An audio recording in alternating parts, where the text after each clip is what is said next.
야고보서 2장 26절 말씀 다 찾으시고요. 우리 함께 한 목소리로 한 절 말씀이니까 같이 한번 읽어보겠습니다. 시작. 영혼 없는 몸이 죽은 것 같이 행함이 없는 믿음은 죽은 것이니라. 한 번만 다시 한번 읽어봅니다. 시작.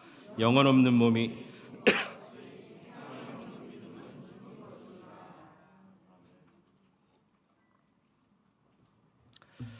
여러분 전도하면 몇 프로 정도 성공할 거라고 생각하시나요?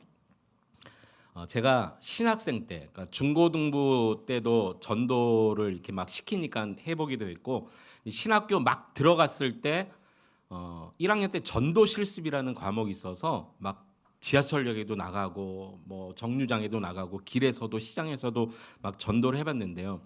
그때는 뭐 철모를 떼고 막 그 청년이 막 됐을 때니까 전도하는 게 좀 창피하더라고요.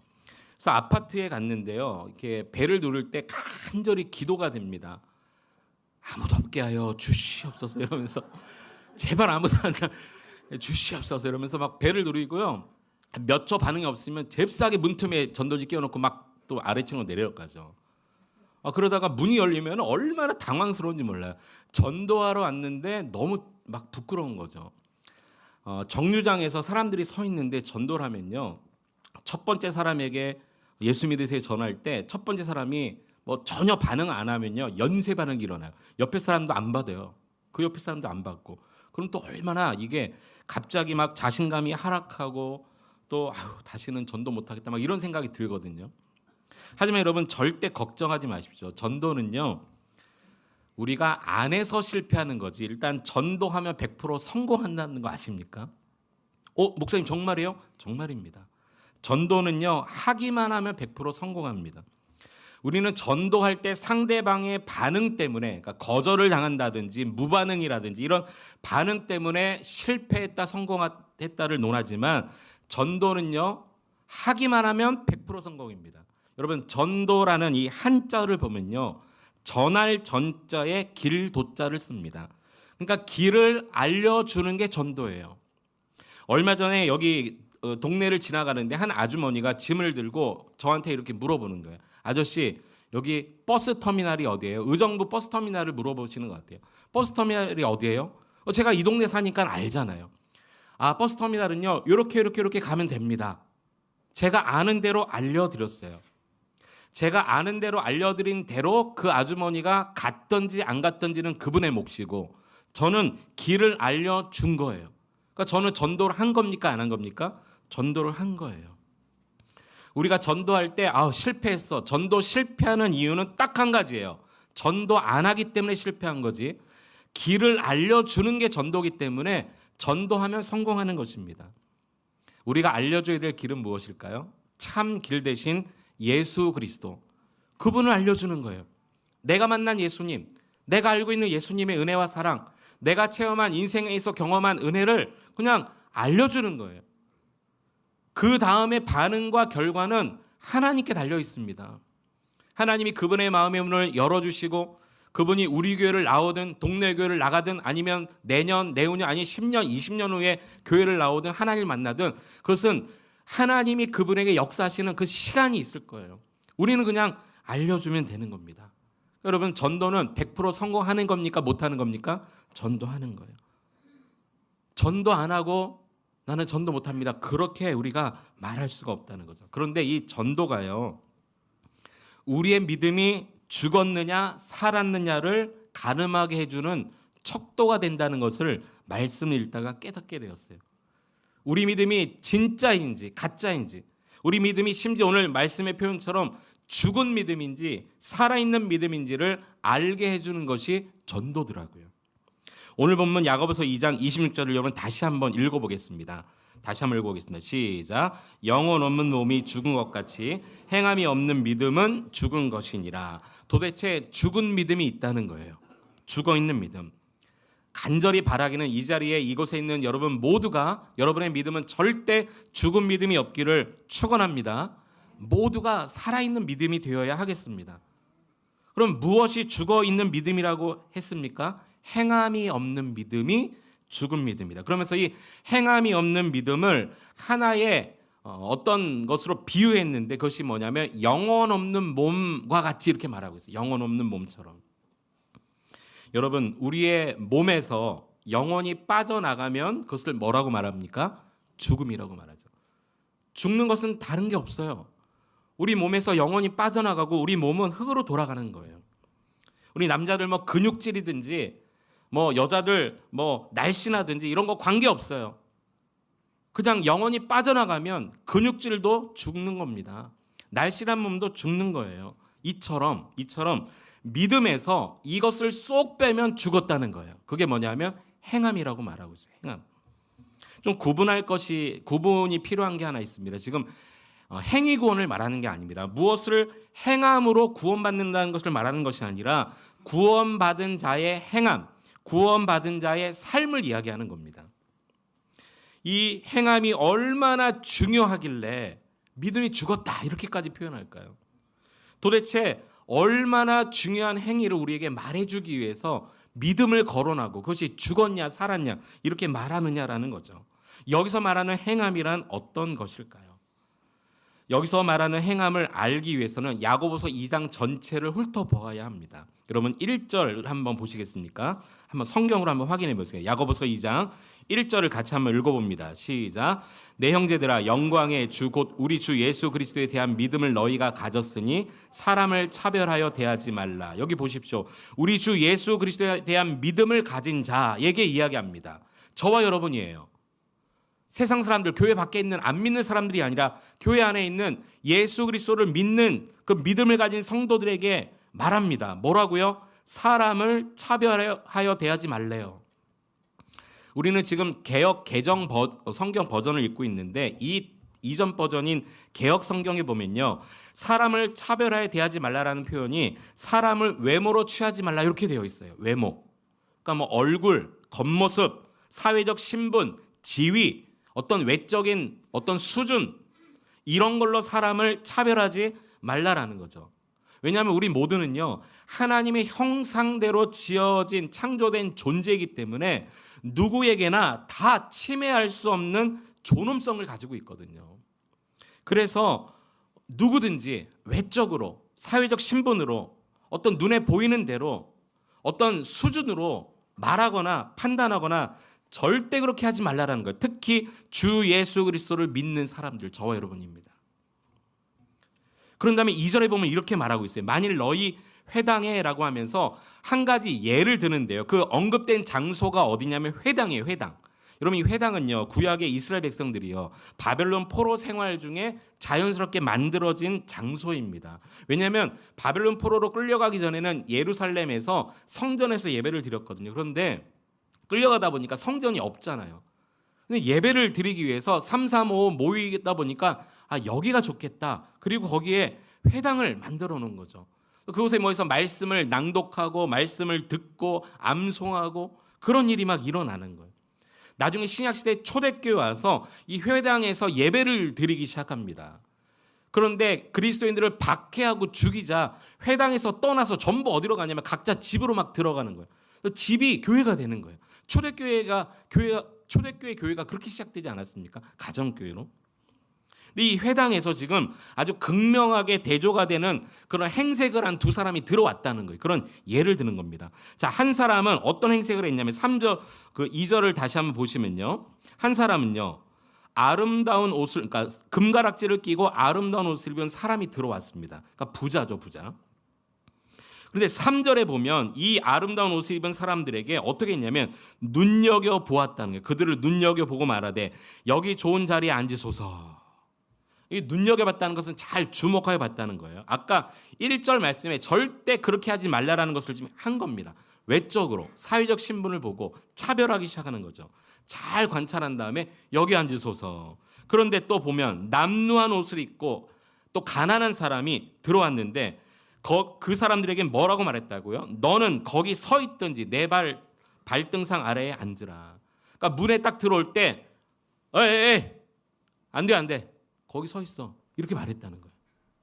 딱 보니까 아주 남루한 옷을 입고 가난하니까. 아니면 조금 좀 섬긴다는 마음으로 들어오는 5대 여기 내 발밑에 앉아. 이렇게 했다는 거죠. 말도 보세요. 여기 좋은 자리에 앉으소서. 존댓말로 부자들을 얘기하고요. 내 발등상 아래 앉으라. 아주 반대말로 명령으로 그렇게 말 자체도 그렇게 다르게 표현을 합니다.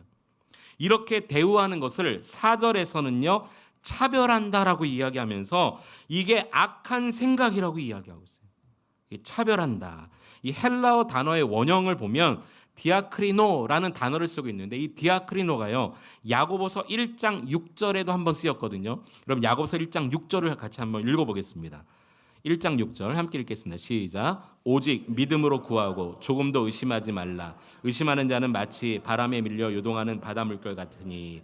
네, 믿음으로 기도하는 것을 이야기하면서 여기 의심하다라는 단어의 원형이 디아크리노.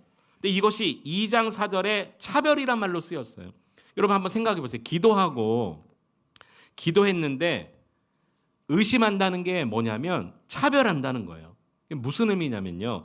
기도해놓고 내가 모든 상황을 이렇게 판단하고 구분한다는 거죠. 하나님 앞에 이 문제를 맡겼어요. 예를 들어서 뭐 자녀가 대학을 간다. 하나님 앞에 이 문제를 딱 맡겼어요. 하나님 앞길 인도해 주시옵소서 하고 하나님께 기도하고 난 다음에 판단과 결정과 모든 생각은 내가 이렇게 나눠버리는 거예요.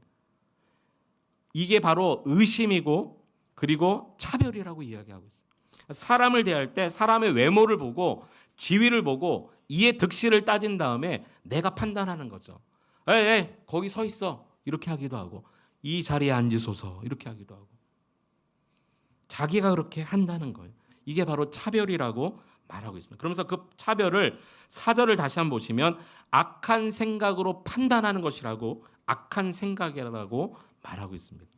그러나 하나님은 차별하지 않으시는 분이십니다. 이 사실을 여러분 믿으시기를 축원합니다. 하나님은 차별하지 않으세요. 5절에 보면 내 사랑하는 형제들아 들을지어다 하나님이 세상에서 가난한 자를 택하셨다 그렇게 말하고 있어요. 사람들은 가난한 자를 차별하지만 하나님은 오히려 그들을 택하셔서 믿음에 부여하게 하시고 하나님 나라를 상속으로 받게 하신다는 거죠. 믿음, 하나님 나라, 상속 이러한 말씀을 하시면서 차별하는 것은 결국 하나님의 구원의 원리와는 거리가 먼 것임을 지금 이야기해 주고 있다라는 것입니다. 또 보세요. 2장 9절을 보시면 우리 9절 말씀을 같이 한번 읽어봅니다. 9절 시작. 만일 너희가 사람을 차별하여 대하면 죄 짓는 것이니 율법이 너희를 범법자로 정죄하리라. 차별하는 것이 뭐 하는 것이라고요? 죄 짓는 것이라고 말하고 있어요. 그렇다면 우리는 평소에 얼마나 많은 죄를 짓고 살아갈까요? 오늘 혹시 예배 자리에 나오시기 직전에도 이 죄 짓고 오신 분 안 계십니까? 가족들을 대하면서 이웃을 대하면서 사람들을 대하면서 내가 차별하는 거예요. 여러분 그러면서 10계명의 두 계명을 11절에 바로 다음 절에 예를 듭니다. 하나는 간음죄고 하나는 살인죄인데요. 제가 11절 한번 읽어볼게요. 간음하지 말라 하시니가 또한 살인하지 말라 하셨은즉 내가 비록 간음하지 아니하여도 살인하면 율법을 범한 자가 되느니라. 이게 무슨 말이냐면요. 내가 10계명 철저히 다 지키고 하나님 말씀 여기 기록된 거 다 순종해도 하나 딱 범한 것은 하나님 뜻 전체를 어긴 것이라고 지금 말씀하고 있는 거예요. 그러니까 하나님 나는 살인도 안 했습니다. 나는 간음도 안 했습니다. 10계명에 있는 거 다 지켰습니다. 하나님 말씀대로 다 지키며 살았습니다라고 해도 누군가 차별했다면 하나님 말씀 전체를 어긴 것이다. 그렇게 지금 말씀하고 있다는 거죠. 그러면서 간음, 살인 이런 죄를 사람을 차별하는 죄와 다른 죄로 규명하지 않고 같은 죄로 성경은 말하고 있다는 것입니다. 13절도 한번 보세요. 13절 이렇게 말합니다. 긍휼을 행하지 아니하는 자에게는 긍휼 없는 심판이 있으리라. 긍휼은 심판을 이기고 자랑하느니라. 이렇게 말하면서 차별하는 것이 긍휼을 행하지 않는 것이라고 말씀하고 있는데요. 이 긍휼을 행하지 않는 것, 즉 사람을 차별하는 죄는 그 결과가 심판일 수밖에 없다. 하나님이 심판하실 때 긍휼을 얻지 못한다는 거예요. 그러면서 긍휼이 심판을 이기고 자랑한다 이렇게 표현했는데 이 의미가 무엇이냐면 긍휼을 베푸는 것이 내가 받을 심판을 면하게 해준다는 거죠. 그런 의미에서 긍휼이 심판을 이긴다는 거예요. 하나님은 여러분 마땅히 심판받아야 될 저와 여러분을 긍휼히 여겨주시지 않으셨나요? 하나님은 우리를 긍휼히 여겨주셨어요. 죄와 허물로 죽었던 자를 완전한 전혀 가망 없는 구제불능한 저희들을 불쌍히 여겨주셨어요. 긍휼히 여겨주셨어요. 그래서 예수님의 이름을 믿기만 하면, 그분 앞에 나아가기만 하면 죄 용서해 주시고 품어주시고 영원한 생명을 주시고 구원해 주시기로 약속하셨어요. 하나님은요, 심판받을 우리에게 긍휼을 베풀어 주셨다는 사실을 여러분 기억하시기를 바랍니다. 그래서 오늘 이 야고보서 2장 14절 이하를 보면요, 행함이 없는 믿음에 대해서 몇 가지 명제를 던진 다음에 바로 뒤에 예를 들어서 설명하는 몇 가지가 있는데, 첫 번째는 뭐냐면요, 행함이 없는 믿음은 절대 자기를 구원할 수 없다, 이렇게 명제를 던집니다. 자, 14절 말씀 같이 한번 우리 읽어보겠습니다. 14절 시작. 내 형제들아, 만일 사람이 믿음이 있노라 하고 행함이 없으면 무슨 유익이 있으리요? 그 믿음이 능히 자기를 구원하겠느냐라고 하면서 행함 없는 믿음은 자기를 구원할 수 없다, 이 명제를 던진 다음에 15절 16절에 예를 들었어요. 예를 어떤 예를 들었냐면, 만일 형제나 자매가 헐벗고 일용할 양식이 없습니다. 그러니까 굉장히 가난한 거죠. 입을 옷도 없고 먹을 음식도 없는 정말 가난한 형제가 있는데, 그 사람을 보고 15절 16절에 보면 너희 중에 누가 그에게 이르되 평안히 가라, 덥게 하라, 배부르게 하라라고 하면서 몸에 쓸 것을 주지 아니하면 무슨 유익이 있으리요? 이렇게 이야기합니다. 여러분, 정말 헐벗고 먹을 거 없는 사람을 봤을 때 이렇게 얘기한다. 아유, 빨리 옷 입어야 될 텐데, 아유, 추울 텐데, 아유, 먹을 걸 좀 먹어야 될 텐데, 이렇게 말은 하는데 내가 주지 않는다는 거예요. 이 행함이 없는 사람, 그 사람을 어떻게 구원하겠느냐는 거죠. 그러니까 말로만 하는 거죠. 그 사람을 살릴 수 없다라는 거예요. 또요, 두 번째 명제를 던지는데 17절에 보면요, 행함 없는 믿음은 그 자체가 죽었다, 또 이렇게 이야기합니다. 자, 우리 17절 같이 한번 읽어봅니다. 시작. 이와 같이 행함이 없는 믿음은 그 자체가 죽은 것이요. 뭐 볼 게 없다는 거예요. 그 자체가 죽었다고 하면서 예를 들었는데 19절에 보면 어떤 예를 들었냐면요, 제가 한번 읽어보겠습니다. 내가 하나님은 한 분이신 줄을 믿느냐? 잘하는도다. 그런데 그 뒤에 보면 이렇게 말하고 있어요. 귀신들도 믿고 떠느니라. 이게 무슨 말이냐면요, 여러분, 악한 사탄 마귀도 하나님을 안다는 거예요. 두려워 떤다는 거죠. 여러분, 세상 사람들, 안 믿는 사람들도 요즘에 하도 이 지식 수준이 발달하고 인터넷이 발달해서요, 성경에 다는 아니라 할지라도 중요한 구절을 다 안다는 거 아세요? 세상 사람들 다 압니다. 우리도 알죠. 안 믿는 사람도 알아요. 그러면 안 믿는 사람과 믿는 사람 구별이 뭡니까? 차이점이 뭐예요? 아는 게 중요한 것이 아니라 행하는 게 중요한 거죠. 세상 사람들은 성경 압니다. 대학 교수들은요, 우리보다 어쩌면 성경을 더 많이 연구할지도 몰라요. 그런데 아는 것으로 그치는 것은 세상 사람들이죠. 우리는 뭐가 달라야 될까요? 아는 게 중요한 게 아니라 행하는 게 중요한 거죠. 그래서 행함이 없는 것은 그 자체가 죽었다. 이 죽었다라는 의미가요, 예수 안 믿는 것과 똑같다라는 의미 아니겠습니까? 또요, 세 번째 명제가 뭐냐면 20절에 보면요, 행함이 없는 믿음은 헛것이다, 이렇게 명제를 던집니다. 자, 20절 한번 보십시오. 아, 허탄한 사람아, 이렇게 아예 허탄한 마음을 표현하면서 행함이 없는 믿음이 헛것인 줄 알고자 하느냐라고 하면서 바로 다음 절에 아브라함 예를 들어요. 아브라함. 자, 21절 같이 한번, 21절 22절 두 절을 같이 한번 읽어보겠습니다. 시작. 우리 조상 아브라함이 그 아들 이삭을 제단에 바칠 때에 행함으로 의롭다 하심을 받은 것이 아니냐. 내가 보거니와 믿음이 그의 행함과 함께 일하고 행함으로 믿음이 온전하게 되었느니라. 하나님께서 아브라함에게 어느 날 아들 이삭을, 독자들 이삭을 바치라 명령하시죠. 그런데 아브라함이 하나님을 믿음으로 이것을 행합니다. 그러니까 아브라함에게는요, 믿음만 있었던 것이 아니라 행함도 있었다는 거예요. 그러면서 그 아들 이삭을 살리지 않습니까? 이삭의 생명이 살아나게 해요. 그러면서 22절에 보면 행함으로 믿음이 온전하게 되었다는 거죠. 이것도요, 행위 구원을 말하는 것이 아니라 믿음은요, 믿음은 진짜 참 믿음은 행함으로 증명된다라는 의미인 것입니다. 저와 여러분에게 진짜 참 믿음이 있는지 없는지 어떻게 알 수 있냐면요, 우리의 행위를 통해서 보여지게 된다는 거죠. 그래서 그 사람의 행동을 보면서, 우리 성도의 행동을 보면서 저 사람이 구원받았다 안 받았다 그것은 말할 수 없지만 행동을 보면서 믿음의 사람이구나 알 수 있다는 거예요. 그래서 24절에 보면 이렇게 이야기합니다. 24절 우리 한 번만 더 같이 한번 읽어보겠습니다. 24절 시작. 이로보건대 사람이 행함으로 의롭다 하심을 받고 믿음으로만은 아니니라. 역시 행위 구원을 말하는 것은 아닙니다. 그 사람의 믿음의 의가 행위로서 증명된다라고 지금 이야기합니다. 그래서 성경은요, 믿음으로만은 아니니라 이렇게까지도 이야기한다는 거죠. 그러면서 또 25절에 보면 기생 라합 예를 들고 있어요. 그 옛날 그 여호수아가 이제 마지막 이스라엘 백성들을 이끌고 가나안 땅에 막 입성하기 전에 2명의 정탐꾼을 또 보내지 않습니까?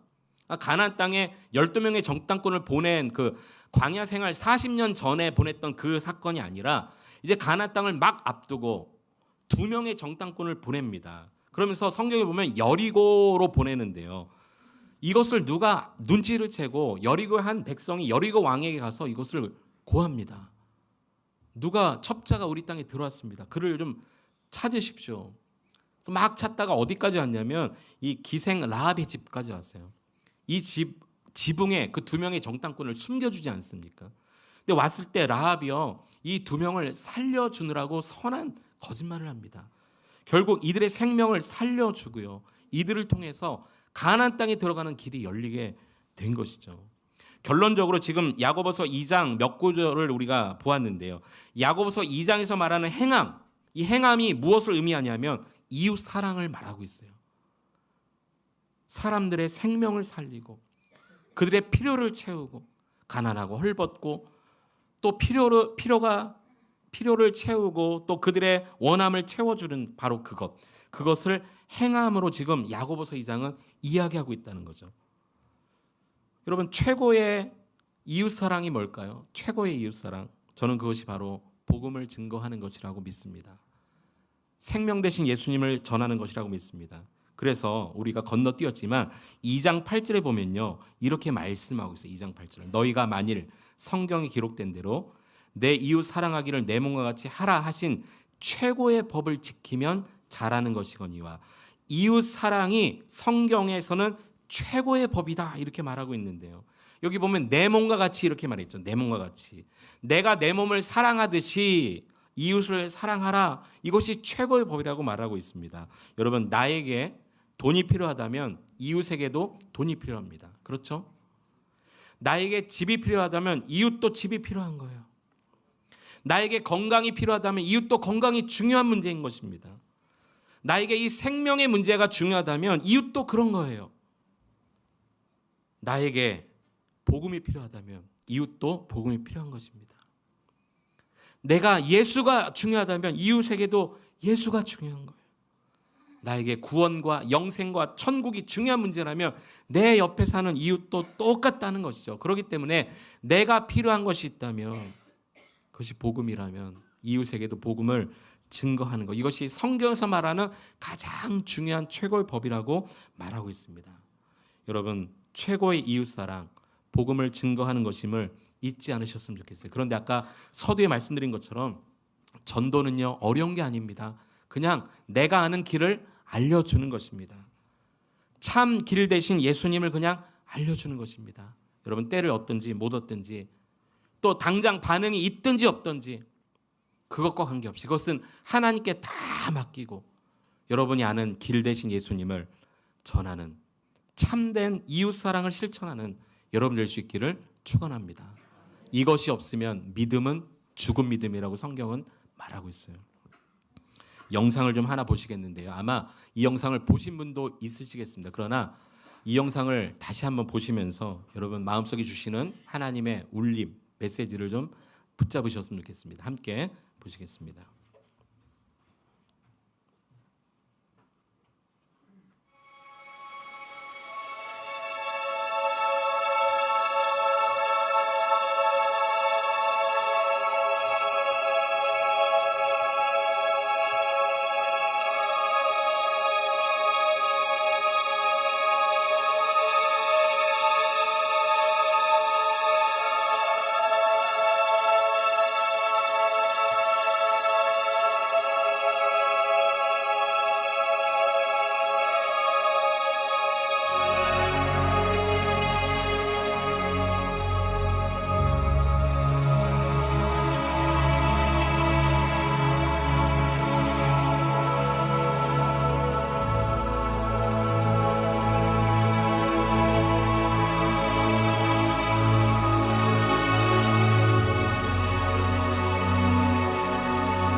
number of years ago, in a Baptist church in Crystal Palace in southern London, the Sunday morning service was closing, and a stranger stood up at the back, raised his hand, he said, "Excuse me, Pastor, can I share a little testimony?" The pastor looked at his watch, he said, "You've got 3 minutes." And this man proceeded.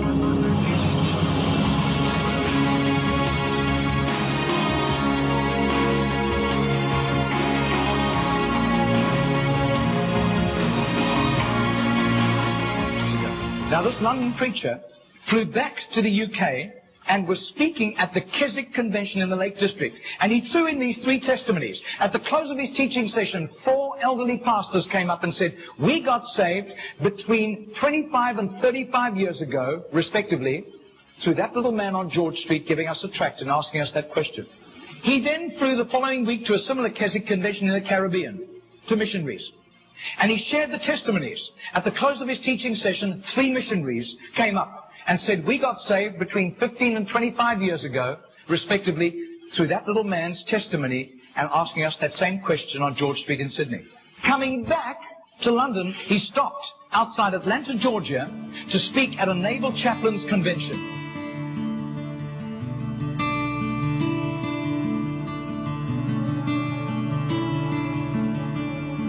Six months later, flew to do a convention for 5,000 Indian missionaries in a remote corner of northeastern India. And at the end, the Indian missionary in charge, a humble little man, took him home to his humble little home for a simple meal. And he said, "How did you, as a Hindu, come to Christ?" He said, "One bout of diplomatic service took me to Sydney. And I was doing some last-minute shopping, laden with parcels of toys and clothing for my children, walking down George Street. And this courteous little white-haired man stepped out in front of me, offered me a pamphlet, and said, 'Excuse me, sir, are you saved? If you die tonight, are you going to heaven?'" The splendor of the King, clothed in majesty. I do. His name is Mr. Genord, but I don't think he does it anymore. He's too frail and elderly. Joy, he wraps himself in light, and darkness rise to hide, and trembles at his voice, trembles at his voice. How great is our God? Sing with me, how great is our God? And all will see how great is our God. Margarita did a little count. That's 146,100 people. That simple little nobody except a little group of Baptists in southern Sydney knew about Mr. Genord. But I'll tell you, his name was famous in heaven.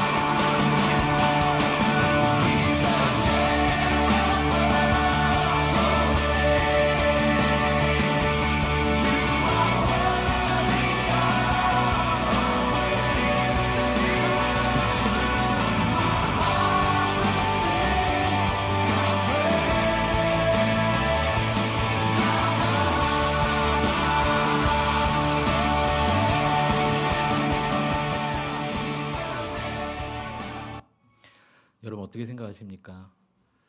전도는 실패가 없습니다. 전도는 안에서 실패이지 전도는 100% 성공하는 것입니다. 덴마크 코펜하겐의 한 공대생의 이러한 실화가 있습니다. 어느 무더운 여름날 지하철을 타려고 승강장에 딱 이렇게 서 있는데 누군가 전도지를 줬대요, 자기한테. 너무 덥고 이 지하라 더 더운데 지하철은 안 오고 너무 짜증이 나더래요. 자기는 짐도 들고. 근데 계속 예수 믿으라고 하더래요. 그래서 처음에 거절했대요. 아유, 사양하고 고개도 내젓고. 근데 계속해서 받으라고 하니까 전도지를 받아서 쭉쭉 찢어서 주머니 딱 넣었대요. 보라고 일부러. 지하철이 이제 도착을 하고 자기는 딱 탔죠. 문이 딱 닫히는데 자기에게 전도를 줬던 그 사람이 문 앞에 계속 서 있으면서 눈물을 흘리면서 뭐라고 중얼중얼 하더래요. 기도하고 있었던 것 같아요. 이 젊은이는 그 사람 앞에서 보기 좋게 전도지를 찢어서 주머니에 넣어서 문까지 닫혔는데 자신을 향해 눈물 흘리며 중얼중얼, 나중에 알고 보니까 그게 기도였던 것 같은데 그 모습이 떠나질 않더래요. 집에 가서 도대체 이 종이가 뭐길래 나 안 받는 나한테 이렇게 울면서 호소하나. 집에 가서 찢어진 종이를 하나씩 붙여가지고 스카치 테이프 붙여서 딱 읽어보기 시작했대요. 그때 뭔가 마음에 찡한 울림이 있어요. 이분은 교회를 안 다니는 분. 자신도 모르게 자신의 발이 동네 집에서 가까운 교회를 향하고 있더래요. 목사님께 찾아서 문을 두드린다. 목사님, 제가 오늘 지하철에서 이 종이를 받았는데 이게 뭡니까? 이게 뭡니까? 목사님이 그걸 보고 전도진 것을 알고 복음이 적혀 있는 걸 알고 예수 그리스도를 소개하기 시작했어요. 그 자리에서 그분이 예수님을 영접하는 놀라운 역사가 일어났습니다. 실제 덴마크에서 있었던 실화입니다. 여러분, 누군가 전하지 않으면 누군가 구원받을 수 없습니다. 로마서 10장 17절은 이렇게 말합니다. 그러므로 믿음은 들음에서 나며 들음은 그리스도의 말씀으로 말미암았느니라. 믿음은 들어야 생긴다는 거예요. 들어야 믿음이 생기고 예수님을 만나야 구원받습니다. 여러분이 알고 있는 참된 길 대신 예수님을 알려주시기 바랍니다. 우리 교회 나오세요. 이게 목적이 아닙니다. 예수님을 전하는 겁니다. 그러면 그 후에 모든 결과는 하나님 손에 달려있음을 믿으십시오. 하나님께서 때가 되면 역사하실 것입니다. 기독교 TV에도 많이 나와서 유명해지신 청파 감리교회 김기성 목사님 혹시 알고 계십니까? 이 김기성 목사님은 예전에 한번 기독교 TV에 나와서 이런 간증을 한 걸 들어보았어요. 본인은 어머니가 신앙인이었는데 본인은 정작 참된 진짜 신앙생활을 시작한 때는 고등학교를 졸업하고 한참 지나서래요. 그러니까 그전에도 교회도 나가보고 했지만 제대로 신앙생활한 것은 고등학교 졸업하고 청년이 막 되었을 때 했다는 거죠. 근데 하나님의 은혜를 경험하고 자신이 고등학교를 졸업하고 나서 이제 신학교를 가기로 작정을 했는데 신학교 입학식 날 입학식을 마치고 집에 딱 왔더니 어머니가 이런 이야기를 하더래요. 아들아, 나 참 기쁘다. 그래서 신학생이 된 게 기쁜 줄 알고 어머니 저도 기뻐요. 근데 왜 기쁘세요? 이렇게 물어봤대요. 어머니가 이렇게 이야기하는 거예요. 나는 네가 너를 주의 종 삼아달라고 14년 동안 하루도 안 빠지고 기도했다. 김기성 목사님이 의아했대요. 아니 어머니 그러면 어째서 저에게 주의 종 되라고 한 번도 말씀 안 하셨어요? 어머니가 이렇게 얘기했대요. 하나님께 부탁했지. 하나님께. 나는 하나님을 신뢰하니까 하나님께 부탁했지. 아들을 믿은 것도 아니고 사람을 믿은 것도 아니고 하나님을 신뢰한 어머니. 오직 하나님께만 14년을 매달리며 부탁했고 때가 되자 이 김기성 목사님이 신학교 입학하는 그날 그 고백을 드디어 하셨다라는 거죠. 여러분, 전도하는 것은 길을 안내하는 것입니다. 두려워할 필요가 없습니다. 내가 알고 있으면 전하는 거죠. 이 길이 진짜 길이라면 전하는 거죠. 여러분, 하나님이 역사하실 줄 믿습니다. 오늘 읽었던 야고보서 2장에는요. 행함 없는 믿음은 죽은 믿음이다라고 말하면서 이 행함은 이웃 사랑임을 말하고 있고 성경은 최고의 이웃 사랑이 길 대신 예수님을 전하는 전도, 그 생명을 구원한 것임을 여러 가지 예를 통해서 우리에게 말씀하고 있습니다. 우리가 10월 마지막 주에 행복 온데이 축제를 준비하고 있습니다. 우리가 그동안 계속 복음을 전했지만 아직도 마음의 문이 열리지 않은 분들 좋습니다. 예전에 이전 교회에서 함께 신앙생활하다가 지금은 잠깐 방학하고 있는 분들 좋습니다. 안 믿는 부모, 안 믿는 자녀. 다시 언제 기회가 돌아올지 모릅니다. 여러분이 알고 있는 길 대신 예수님을 전해보시기 바랍니다. 하나님께서 역사하실 것입니다. 하나님이 그들의 마음을 여실 것입니다. 설령 그날이 아니다 할지라도 언젠가 하나님의 타임이 된다면 주 앞으로 나오는 역사가 있을 것입니다. 우리 모두가 생명 대신 예수님을 누릴 수 있는 그런 복된 성도들 다 될 수 있기를 축원합니다.